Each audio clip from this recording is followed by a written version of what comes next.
Continuing with Exodus 2. In those days, when Moses had grown up, he went out to his brothers and saw their burdens. He saw an Egyptian hitting a Hebrew, one of his brothers. He looked this way and that way, and when he saw there was no one, he killed the Egyptian and hid him in the sand. Okay, so now he's grown up. He knows that he's a Hebrew, right? And he goes out and watches them with their work, right? And he sees an Egyptian striking. This word striking is a strike to kill. This isn't just like he's smacking him around or anything. This is like he's beating him to death. Beating him to death. And you can look at this text here of he looked one way, this way, and that way, and he saw no one. And the idea here is twofold. One of them is, yeah, there's nobody to see what he's about to do, so he can kill the guy and get away with it. But there's also the intonation that he's looking and there's nobody else around to do any saving, right? And what do we know about this guy? This guy has a name that means to draw out, and he also, was put in a basket and then put into a river and then rescued by royalty. So this guy is going to be a hero. So he's out here and he's like, yep, there's nobody else, so I'm going to be the hero today, right? Hit him in the sand. He went out the second day, and behold, two men of the Hebrews were fighting with each other. He said to the one who did the wrong, why do you strike your fellow? Again, I believe that word is also the idea of striking to kill. He said, who made you a prince and a judge over us? Do you plan to kill me as you killed the Egyptian? So the one in the wrong's like, yeah, you think that you're really high and mighty? We as the readers, of course, know that he's going to be the judge, the prince and the judge. He's going to be the one who's going to save them, of course, right? But this guy doesn't know that. And how do they know? Well, possibly because, the guy who got saved was like, hey, you know that Egyptian guy who was actually a Hebrew? He saved me. And everybody's like, whoa, okay, that's my guess as to how they know about this thing. Okay, but Moses was afraid and said, surely this thing is known. Now, when Pharaoh heard this thing, he sought to kill Moses. But Moses fled from the face of Pharaoh and lived in the land of Midian and he sat down by a well. Okay, so what do we know about sitting by a well? Well, if you have been reading your Bible, you know a few things. Okay, so here we go. We have the story of Abraham's servant who goes looking for a wife. Okay, so he made the camels kneel down outside the city by the well of water at the time of the evening, the time that the women go out to draw water. He said, Yahweh, the God of my master Abraham, please give me success today and show kindness to my master Abraham. Behold, I am standing by the spring of water. The daughters of the men of the city are coming out to draw water. Let it happen that the young lady to whom I will say, please let down your pitcher that I may drink. And she says, drink, and I will also give your camels a drink. Let her be the one you have appointed for your servant Isaac. By this, I will know that you have shown kindness to my master. And if you know the story, this is exactly what happens, right? He's still praying, and then Rebecca shows up, okay? So there is a guy sitting down by a well, right? Okay, so he's sitting down by a well. Okay, but let's look at another one, okay? So here we have another passage, okay? That one was Genesis 24. Now we're in Genesis 29. So he said, behold, it is still the middle of the day. So here he's come. This is Jacob. He has come to a well, all right? And he said, behold, it is still the middle of the day, not time to gather the livestock together, water the sheep, and go and feed them. They said, we can't, until all the flocks are gathered together, and they roll the stone from the well's mouth, then we will water the sheep. When he was yet speaking with them, Rachel came with her father's sheep, for she kept them. When Jacob saw Rachel, the daughter of Laban, his mother's brother, the sheep of Laban, his mother's brother, Jacob went near and rolled the stone from the well's mouth and watered the flock of Laban, his mother's brother. Jacob kissed Rachel and lifted up his voice and wept.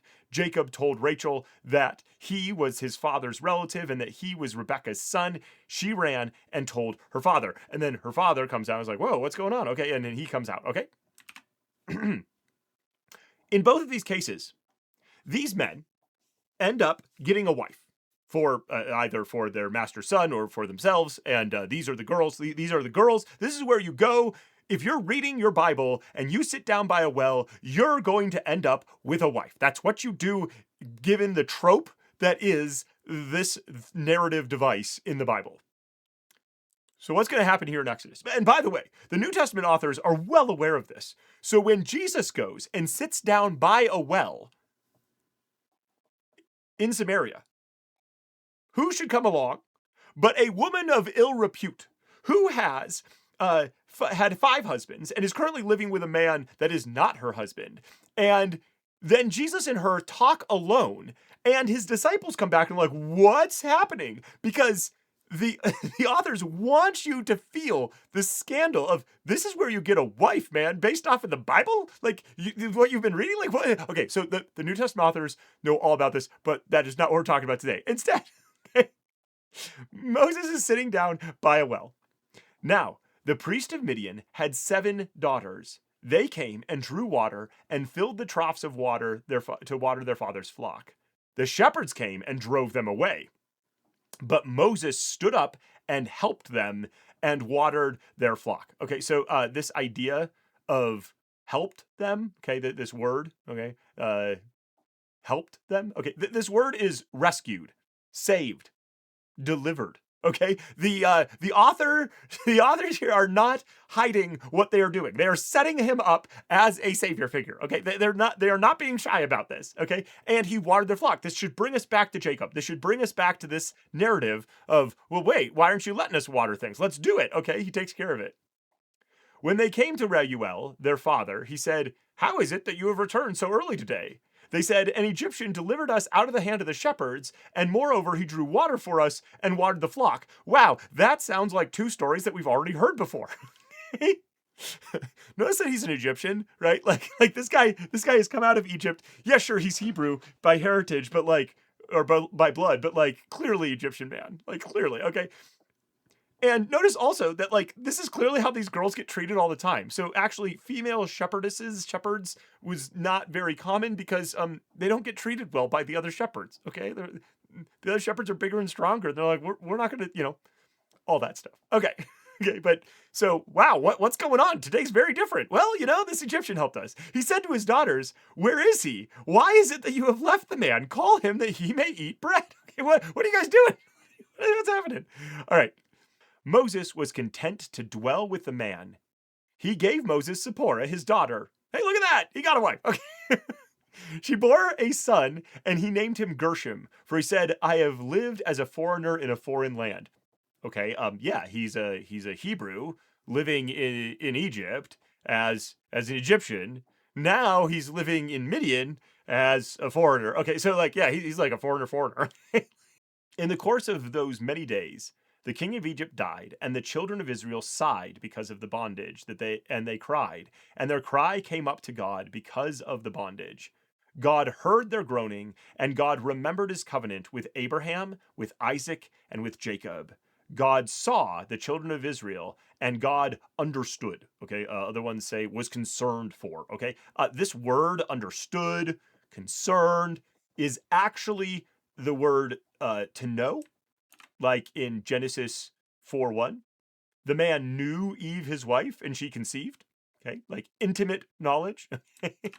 Or God with Sodom and Gomorrah coming down and saying the cry of Sodom and Gomorrah is great, and because their sin is very grievous, I will go down now and see whether their deeds are as bad as the reports which have come to me. If not, I will know. Okay, I will know. Genesis 18. Now Moses was keeping the flock of Jethro, his father-in-law, the priest of Midian, and he led the flock to the back of the wilderness and came to God's mountain, to Horeb. Okay, so he's going to the back of the wilderness. It's interesting because this word is actually to the east of the desert, right? Which if you look at your cosmic geography in the Old Testament, you've got you're in the garden, and then you're kicked out to the east, and then Babylon is to the east. Like east is bad, and so he's going east, and where does he end up? He ends up at the mountain of God. Yahweh's angel appeared to him in a flame of fire out of the middle of a bush. He looked, and behold, the bush burned with fire, and the bush was not consumed. Moses said, "I will go now and see this great sight, why the bush is not burned. Because if there is a bush that is on fire in the middle of a desert, it is going to go up fast." But this one's not. This one's still burning. Like, what? This is a weird thing. Okay, but this is the Yahweh's angel appearing. Okay. And this is interesting, right? Because Yahweh's angel is appearing to him. Okay, but let's just see where else. Okay. Yahweh appeared to Abram and said to him, I will give this land to your offspring. Okay, so this is in Genesis 12. Okay. Or we can go and just all the way back to Genesis 3, right? They heard Yahweh God's voice walking in the garden in the cool of the day, and the man and his wife hid themselves from the presence of Yahweh God among the trees of the garden. So here we've got God's voice, but it's actually Yahweh God, and they can hide from him, but he's walking around in the garden, right? Like this is Genesis 3. Like this is early on, but God doesn't have a body, right? Like we're good Orthodox Christians. We understand this. Like what is this? It's his voice. Okay, and there's some interesting stuff going on in the Bible Project. I've been podcast I've been listening to some very interesting things with this whole language thing. All that's cool, but like Yahweh is appearing to people. Okay, and this is Yahweh's angel in this case. But let's just keep reading and seeing what happened. Okay, so Moses is like, hey, let's go check this out. What's going on with this? Okay, when Yahweh saw that he came over to see, God called to him out of the middle of the bush and said, Moses, Moses. And he said, here I am. Okay, so it's Yahweh's angel, but then Yahweh sees it, and God calls to him. So there's this weird mixing like ambiguity within the text. And it seems to be very intentional. Okay? Like this like it's not like, oh well, they just forgot like a sentence ago. They just forgot what was going on. No, they wrote this by hand. Are you kidding me? Okay. No, something is getting set up here. Interestingly. Okay. It's Yahweh's angel, but it's also God, but it's also Yahweh himself, and he's calling, and okay, but he says, Moses, Moses. He says, here I am. Okay. This should strike some different things, right? So Genesis 22. Yahweh's angel, hey, look at that, called out of the sky and said, Abraham, Abraham. And he said, here I am. Okay. Interesting. Right?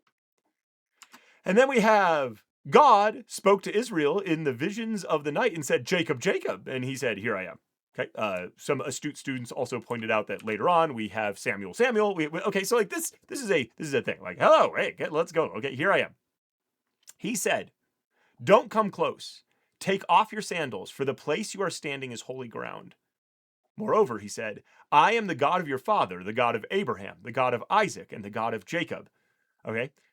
This text here, I am the God of your father, and then lists 3. This is definitely singular. Later we'll get to plural. This one's singular. Strange. Okay. It's captured in the text, and if you've got like an NIV study Bible, look, it's got a footnote about this. We're not hiding anything. There's no Bible secrets here. This is a textual thing. What's going on? I don't know. I didn't see any strong, conclusive things in the commentaries that I had, so I don't know. Moses hid his face because he was afraid to look at God. That is a very common response to hearing from God. Okay, seeing God. Like, whoa, okay, I don't think I'm supposed to be able to do this. Okay, Yahweh said, I have surely seen the affliction of my people who are in Egypt, and I have heard their cry because of their taskmasters, for I know their sorrows. I have come down to deliver them out of the hand of the Egyptians and to bring them up out of the land to a good and large land, to a land flowing with milk and honey, to the place of the Canaanite, the Hittite, the Amorite, the Perizzite, the Hivite, and the Jebusite.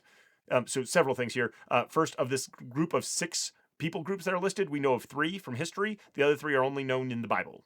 That's just interesting. Okay, yeah. The land flowing with milk and honey, that is, of course, hyperbole. We don't actually have rivers of milk and honey, but it's there to show that, like, this is a very prosperous land, obviously. Like, this is a common phrase. And then the honey here, while they absolutely did have like bee honey. This is probably actually a product made from like dates and grapes and stuff. Like it's a sweet thing that you make out of it. Probably. Okay. That's just a note there. Okay. Right. But he has come down. Okay. So like Genesis 18. Okay. I will go down now to see whether their deeds are as bad as they report. Oh, look at their Sodom and Gomorrah, right? And then he's going to know. We also have like in the story of Babel, right, where they're building it. God came down to see what was going on with that. Okay, all right. So, Okay. Now behold, The cry of the children of Israel has come to me. Moreover, I have seen the oppression with which the Egyptians oppress them. Come now, therefore, and I will send you to Pharaoh, that you may bring my people, the children of Israel, out of Egypt. But wait, over here he says, I have come down to deliver them. I have come down. I'm going to do this, so you go. Again, the Bible Project points out that this is fun because this is God saying, the way that I work in this world is through you, through people, through us.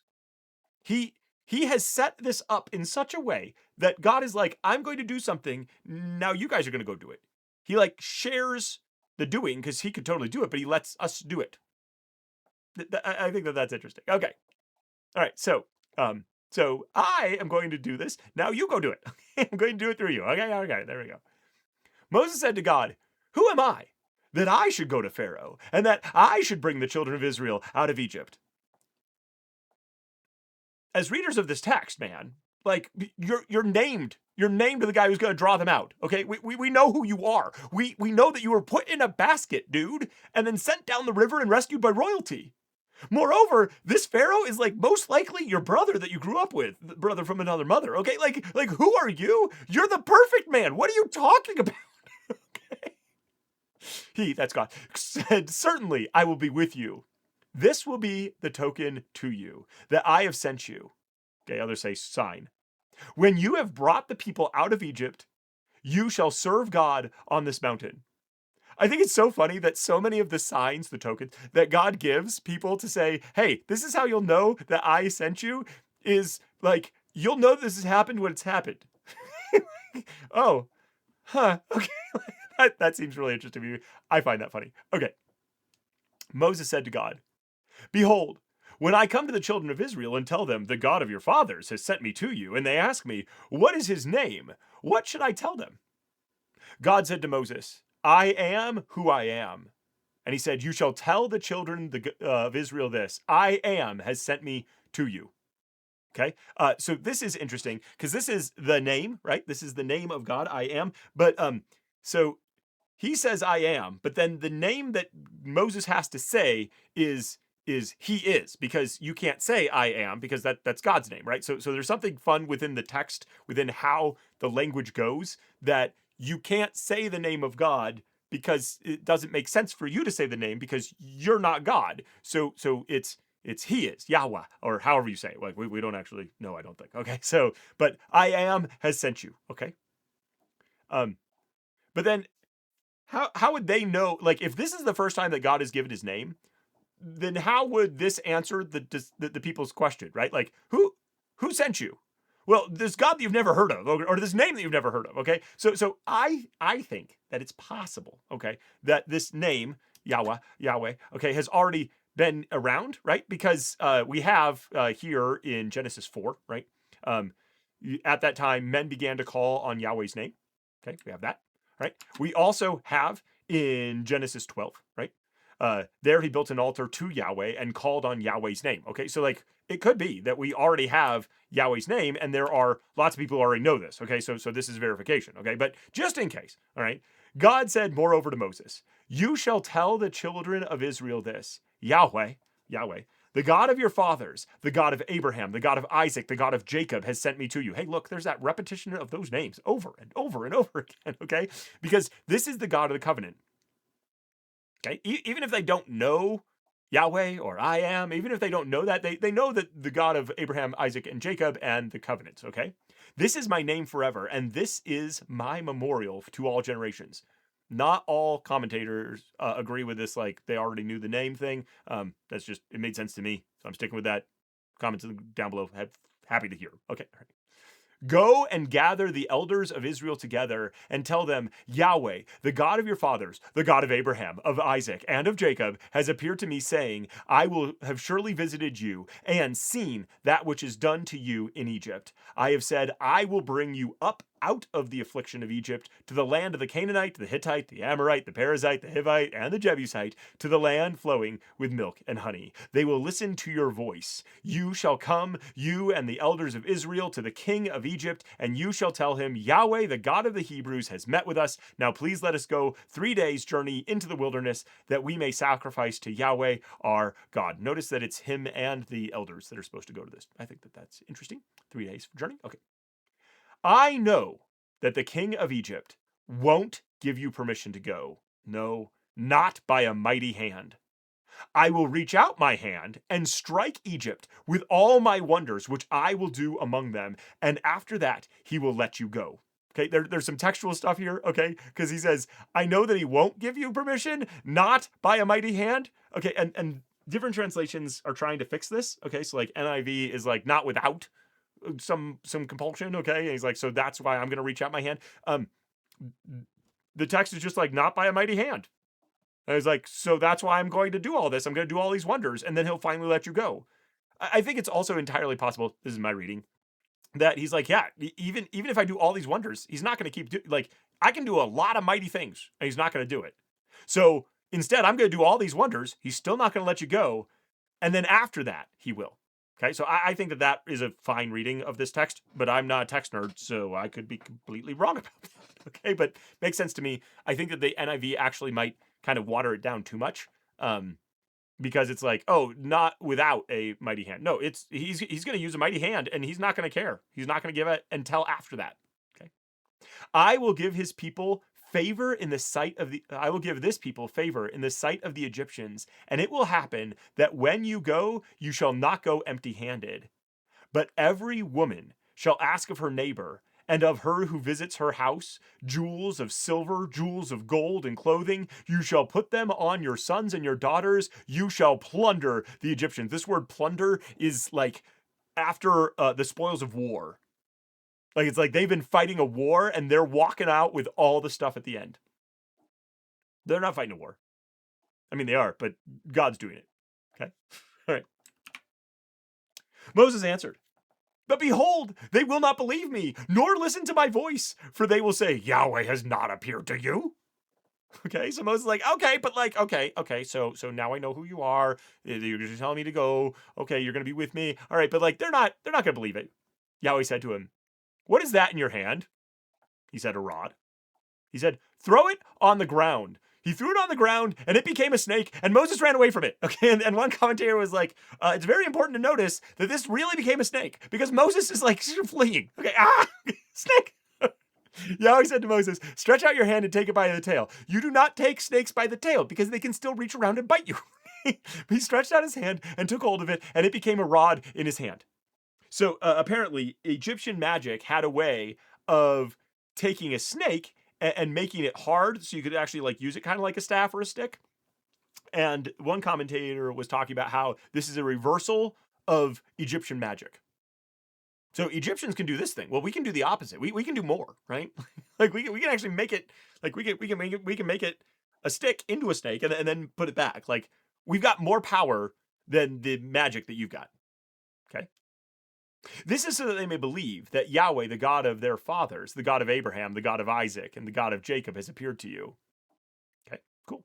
Yahweh said furthermore to him, now put your hand inside your cloak. He put his hand in his cloak, and when he took it out, behold, his hand was leprous, as white as snow. Okay, and so this word leprous here is not just like leprosy that we have today. It's any kind of bad skin disease, but really, like, you put your hand in and then it comes out white and like you just had a terrible sunburn and now it's flaking all off, or you have like horrible eczema or what. Like, this is bad. Okay, and throughout Scripture, this is used as a way of pointing out pride. Hey, you're acting pridefully. Well, look, now you have a skin disease that nobody wants to be around because nobody wants to catch that. Okay, so you're now down and out. You thought you were really high and mighty, and now you're out. So this is attacking the idea that, like, okay, yeah, you're gonna be Pharaoh's gonna be prideful, and it's not gonna work out well for him. He said, put your hand inside your cloak again. He put his hand inside his cloak again, and when he took it out of his cloak, behold, it had turned again as his other flesh. So God is like, yeah, I got the power over that too. Life and death is this. It will happen if they do not believe you or listen to the voice of your first sign. Okay, notice this voice of the first sign. Okay, I love that. Okay, that they will believe the voice of the latter sign. It will happen if they will not believe even these two signs or listen to your voice. Then you shall take the water of the river and pour it on dry land. The water which you take out of the river will become blood on the dry land. Okay, so and actually, this is something he does for Pharaoh, but this is actually for his fellow countrymen, right? Like, I have better magic than Egypt. I have the power to take people down if they're prideful. And, Egypt is totally relying on the Nile River, as are you guys and everybody else, okay? Because the Nile River is the thing, okay? And we can turn it into blood. That'll quickly take care of everybody. Like, everybody's gonna die then, okay? We're gonna take everybody out, right? Moses said to Yahweh, "O Lord, I am not eloquent, never before now, nor since you have spoken to your servant, for I am slow of speech and of a slow tongue."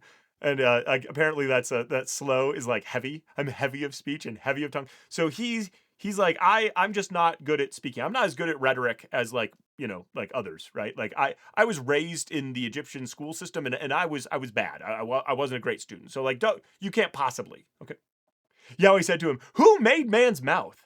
Or who makes one mute, or deaf, or seeing, or blind? Is it not I, Yahweh? Now therefore go, and I will be with your mouth, and teach you what you shall speak." By the way, this is setting up something that the New Testament authors are going to lean heavily on when they talk about Jesus and how he, allows people to speak, heals the deaf, the blind. Okay? This is all setting this up from here. The authors are like, yeah, when Jesus does this, who does that? It's I, Yahweh. Okay? It's strong. They're pulling hard on this. Okay, so Moses is like, okay, but like, I'm not actually good at this. And God's like, who cares? I can help you. I can make you. So Moses no longer has an excuse. And he says, "Oh Lord, please send someone else." Okay, like, who am I? Why would you call on me? Oh, right, because I'm the hero guy. Okay, well, what if they're like, "Hey, who sent you?" Okay, well, okay, I got that. Okay, well, what if they don't believe me? Okay, I have signs. Okay, well, I'm actually just not a good speaker. Oh, okay, you could do that. All right, okay, well, but just please anybody else. Yahweh's anger burned against Moses, and he said, "What about Aaron, your brother, the Levite? I know he can speak well. Also, behold, he is coming out to meet you. When he sees you, he will be glad in his heart. You shall speak to him and put words in his mouth. I will be your mouth, and with his mouth, and I will teach you what you shall do. He will be your spokesperson to the people. It will happen that he will be to you a mouth, and you will be to him as God. You shall take this rod in your hand with which you shall do the signs."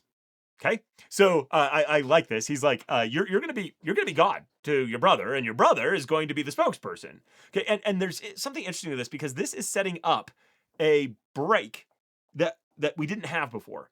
Because initially, if we'd followed along this Moses plan, he would have been the spokesperson and the leader, right? But now we have this break where we've got like the spokesperson and the leader. Okay, and so we set up this prophet or priest king setup here. We got the leader and the prophet, the speaking person, right? We've got this break, and this break is going to continue throughout Scripture until we get back to Jesus. We're going to have the prophet, priest, king coming together into one again. Okay, so this is a breaking point, at least according to a lot of scholars, and I think that it makes a lot of sense with this. But that's just fascinating with this. Okay. Also, pay attention to this where God was like, "Hey, I'm going to stretch out my hand." Okay. Just keep that in the back of your mind, especially as he's going to take the rod in his hand, and just kind of keep in mind that idea of like, I'm going to do this, so I'm sending you. Okay. Just keep that in mind as we keep going forward, and we will continue next time.